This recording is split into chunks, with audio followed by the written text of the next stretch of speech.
tal, guitarristas? ¿Cómo estáis? Soy Mario Cobo y os doy la bienvenida a este vídeo. Uy, ahí va el volumen.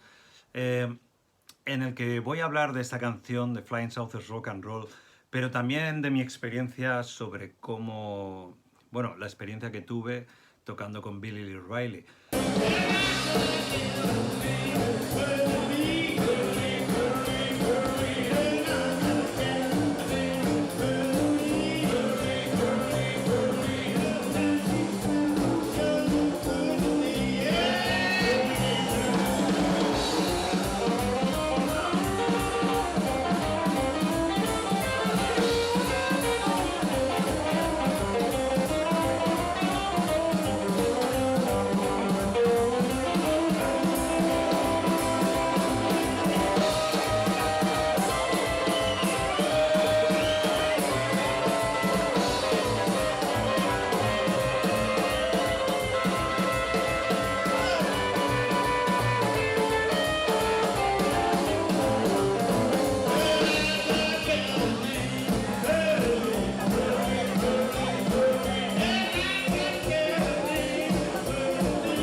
Tuve la suerte de tocar con Billy Lee Riley 3 veces, entre los años 2005 y 2007, si no me equivoco.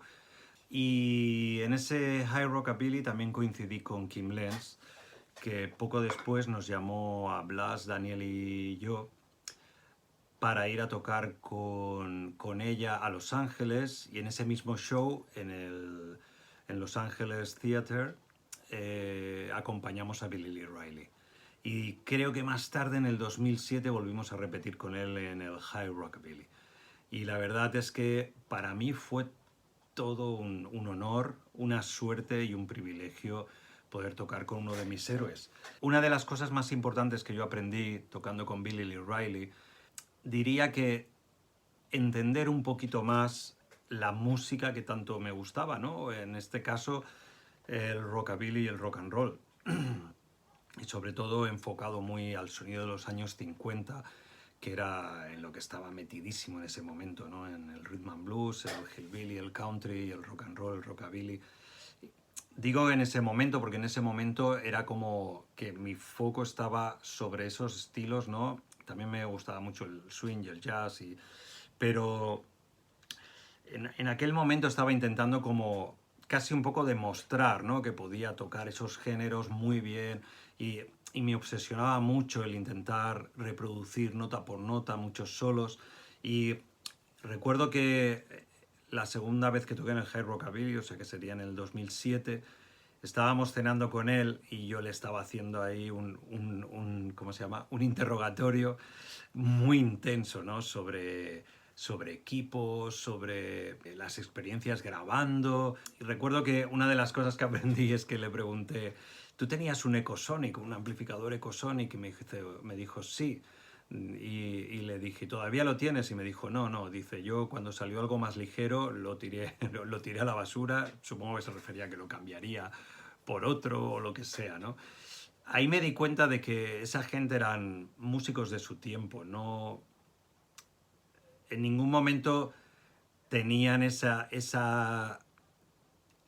idea de tener que reproducir algo, porque en realidad ellos se lo estaban inventando, así que no pasaba nada. Si salía un aparato nuevo, pues lo cogían y lo usaban, como le pasó a tantos músicos, como le pasó a Bill Black, que era contrabajista, y cuando salió el bajo eléctrico, cuando montó su proyecto, se pasó al bajo eléctrico. ¿Por qué? Pesaba menos, se oía mejor, más definido, afinaba más, seguro. Y, y otra de las cosas que recuerdo de esa cena, hablando con él, fue que él me pidió que no tocásemos muy rápido Flying Saucers Rock and Roll. Y yo le dije que no, que intentaríamos mantener el ritmo, ¿no? Es el shuffle ese como a la contra que lleva Jimmy Van Eaton.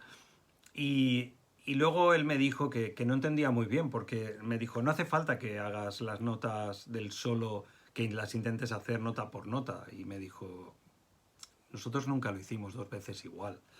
Y es verdad, porque si escucháis alguna versión alternativa de Flying Southwest Rock and Roll, aunque hay como una especie de esquema, Roland James, el guitarrista, no repite nota por nota lo que es el solo. Simplemente hay una idea que supongo que en ese momento era lo que él pensaba que le pegaba a la canción y repite algunas cosas, ¿no?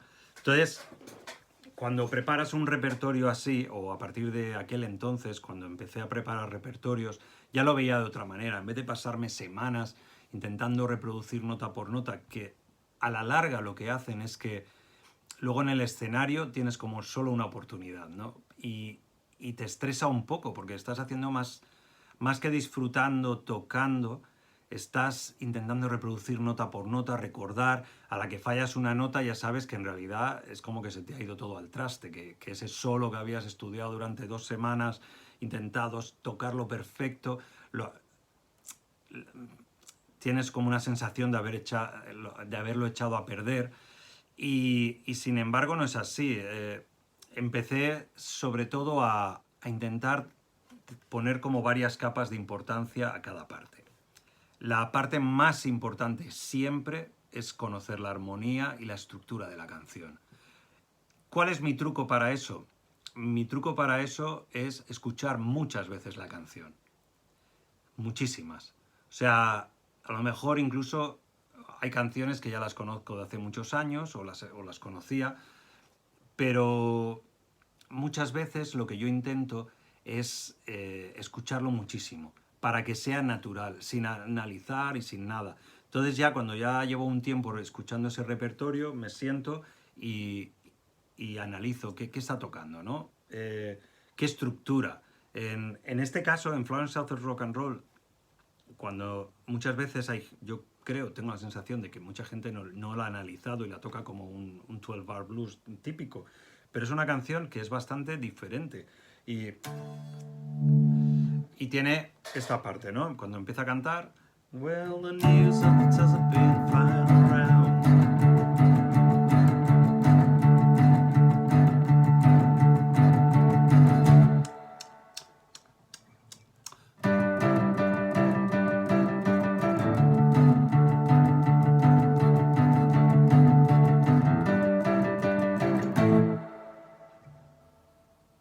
¿Vale? O sea, es una especie de 12-bar blues, pero luego cuando vuelve, después de ir al 4 y ir al 1, en vez de ir al 5, se queda en el 1, va al 4, al 5 y vuelve al 1. Para en el 1, de hecho. No, para en el 5 y luego ya vuelve al 1. ¿Qué quiere decir? Que estamos en re, sol, la y re, ¿vale? Re,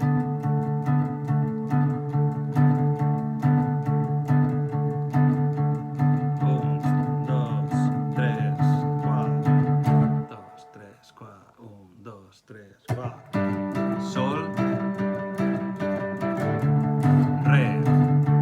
Y nos quedamos en re, sol. ¿Vale? Eso es cuando canta. Cuando hace el solo, sí que hace una estructura de blues.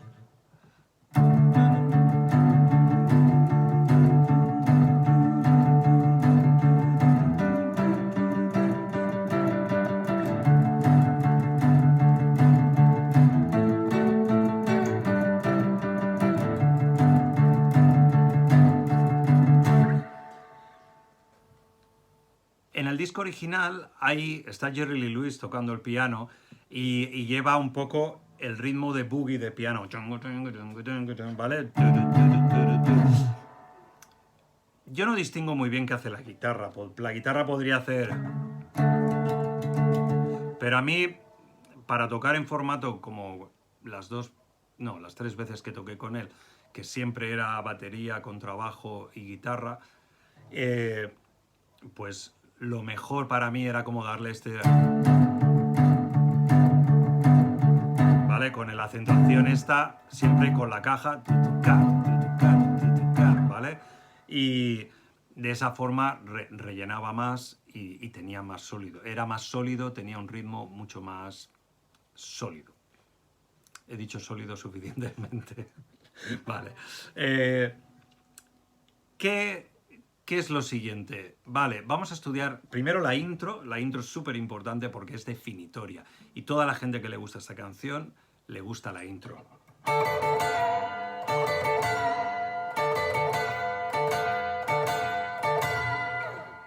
¿Ok?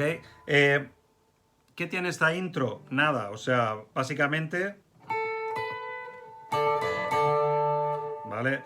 Lo que vamos a ver es que utiliza muchísimo Roland James esta escala, que es la escala pentatónica menor.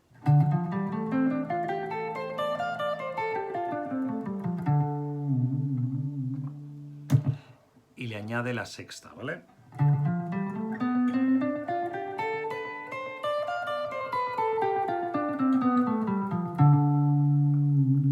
Con eso básicamente tendríamos todas las notas que vamos a usar en este solo, aparte de vez en cuando la tercera mayor, que lo utiliza en dos sitios muy puntuales. La intro, ¿vale? Double stops, tónica quinta, con la sexta, y la tercera menor aquí, y la sexta, ¿vale?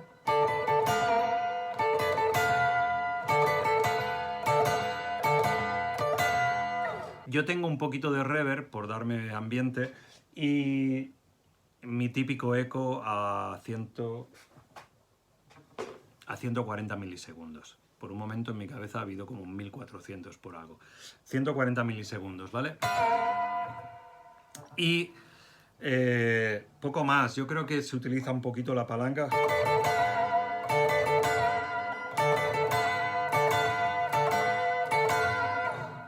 Entonces luego viene esta parte, ¿no? Y el primer solo voy a explicar el primer solo porque creo que el segundo es básicamente lo mismo. Creo que si pilláis bien la idea de lo que es la primera vuelta del solo, fácilmente vais a entender por vosotros mismos o vosotras cómo funciona el solo, ¿vale? Double stops, un compás, taca, taca, taca, ta, ¿vale? Y aquí en la posición que podría ser esta, pero a mí me suena aquí. Mejor, me suena mejor, por alguna razón. Y aquí... ¿Vale? En realidad hace... Y luego vamos a esta posición, cuando estamos en el cuarto grado ya, en sol, y hace... Esto es súper típico de rockabilly. Grady Martin también lo utilizaba muchísimo y es... Tocas desde esta posición de re mayor, ¿vale? ¿Vale? Y la figura que hace es... Todo esto lo podéis encontrar en las tablaturas que adjunto con cada vídeo y con cada lección en mi canal de Patreon. Que si os queréis suscribir, pues ahí encontraréis pues bases, tablaturas y un chat directo conmigo y con los otros alumnos que aparte de estos vídeos, pues también hablamos de libros, bla, bla, bla, ¿vale? Todo eso que hay que hacer para promocionar mi canal de Patreon. Y que si venís no os arrepentiréis. Lo digo porque igual voy muy rápido explicando. Pero la cuestión es que estamos en el cuarto grado. Y nos vamos otra vez a la posición esta, pentatónica menor.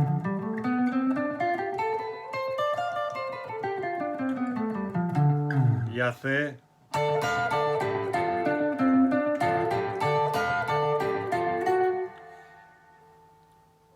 Eso estamos en re, ¿vale? Hemos vuelto a re, que sería dentro de un blues, compás 6, no, 7 y 8. Esto en el 12.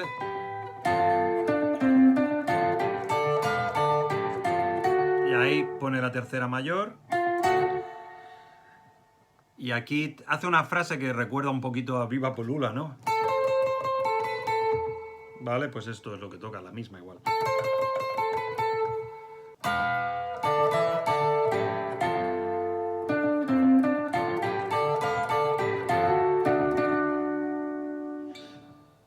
sea,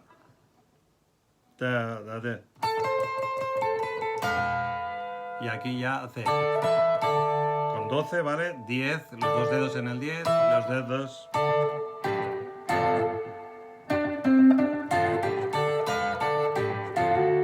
Y aquí hace como, no lo oigo muy bien, pero hace como un trino, algo así. No creo que eso sea lo más importante. Lo más importante es entender muy bien cómo está construyendo el solo, ¿no? Utiliza la repetición y luego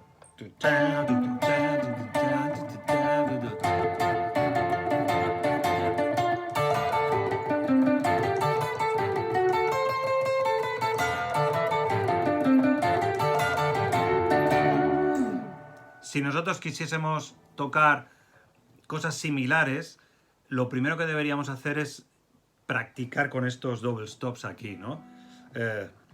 Yo me he grabado un loop así más o menos como de rock and roll y voy a improvisar una vuelta.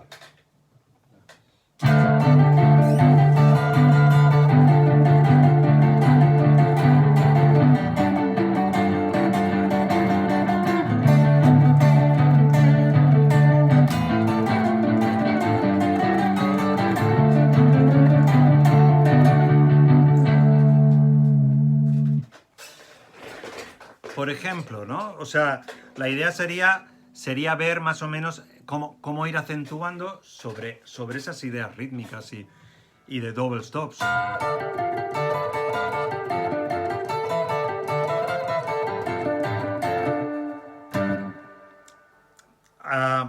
Si observamos bien, vemos que los patrones son bastante como de uno o dos compases, o sea, ta ta ta ta ta ta ta ta ta ta ta ta ta ta y luego ta y luego, ¿vale? Y entonces se va a otro dibujo. Esos son dos compases y luego y ahí resuelve.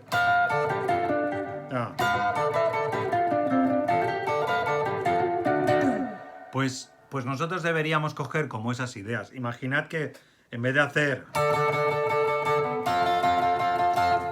decidimos tocar por cambiar, ¿eh?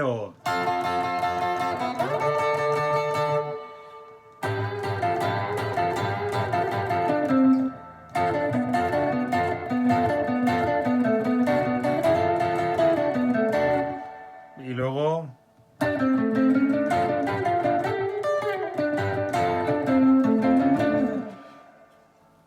vale, yo creo que es una cuestión de que primero entender muy bien cómo funciona, cómo este tipo de sonido, de dónde viene, ¿no? La escala que hemos dicho, los patrones rítmicos, son casi todo.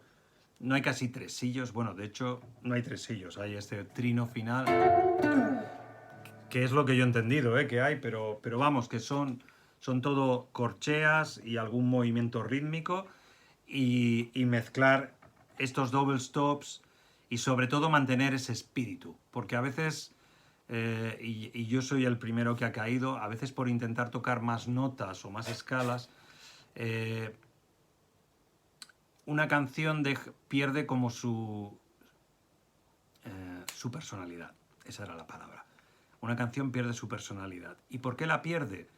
Porque dejamos de basarnos en la canción para un poco intentar hacer algo como un poquito más pensado, un poquito algo que pensamos que es intelectual, entre comillas, o venga, ¿no? O sea, por ejemplo, imagínate que yo estoy tocando.